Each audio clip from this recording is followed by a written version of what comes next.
Organ news కి స్వాగతం. జనగామ జిల్లా కేంద్రంలోని బాణాపురం కాలనీలో అండర్ బ్రిడ్జి వెంటనే ఏర్పాటు చేయాలని సిపిఎం పార్టీ జిల్లా కార్యదర్శి కనకారెడ్డి డిమాండ్ చేశారు. ఈ సందర్భంగా బాణాపురం కాలనీ వాసులతో కలిసి కలెక్టర్ కార్యాలయం ముందు ధర్నా నిర్వహించిన అనంతరం మీడియాతో మాట్లాడారు.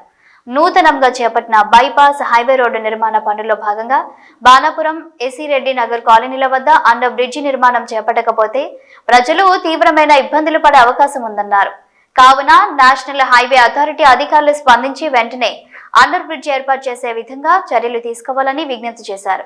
లేని ఎడల సిపిఎం పార్టీ ఆధ్వర్యంలో ఆందోళనలు ఉధృతం చేస్తామని హెచ్చరించారు. సిపిఎం జనగామ జిల్లా కమిటీ ఆధ్వర్యంలో ఈరోజు జిల్లా కలెక్టర్ కార్యాలయం ముందు నిరసన కార్యక్రమం తెలియజేయడం జరుగుతుంది. జనగామ రైల్వే బ్రిడ్జి నుండి కోసన్నపేట వరకు హైవే బైపాస్ రోడ్ ఏదైతుందో ఆ నిర్మాణం ముందు చూపు లేకపోవడంతో ప్రజలు తీవ్రమైనటువంటి ఇబ్బందులు పడే ప్రమాదం ఉంది.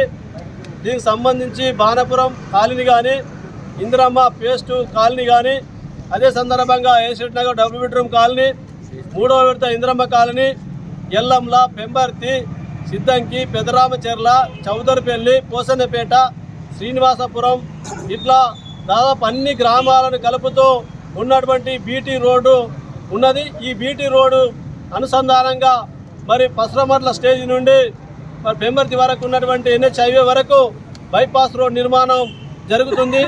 అభివృద్ధి అంటే మరి ప్రజలకు సౌకర్యంగా ఉండే విధంగా ఉండాలి తప్ప అభివృద్ధి అంటే 10 గ్రామాల యొక్క ప్రజల జీవన విధానాన్ని నాశనం చేస్తూ రోడ్డు నిర్మాణం చేయడం సిగ్గుచేటు.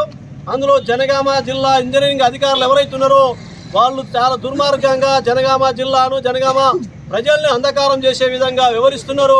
ఆ సిగ్గుమాలిన చర్యను అందరూ తీవ్రంగా ఖండించాల్సినటువంటి అవసరం ఉంది. సోదరులారా, అక్కడ బైపాస్ రోడ్డు నిర్మాణం జరుగుతున్నటువంటి సందర్భంలో మరి అక్కడ సర్వీస్ రోడ్ ద్వారా ప్రజలు వెళ్ళాలి, లేకుంటే ఇటువైపు నుంచి కానీ అటువైపు నుంచి కానీ వెళ్ళొచ్చు అనేటువంటి గుంటు శాఖలు చెప్తున్నారు. చక్కగా ఉన్నటువంటి రోడ్డును తీసేసి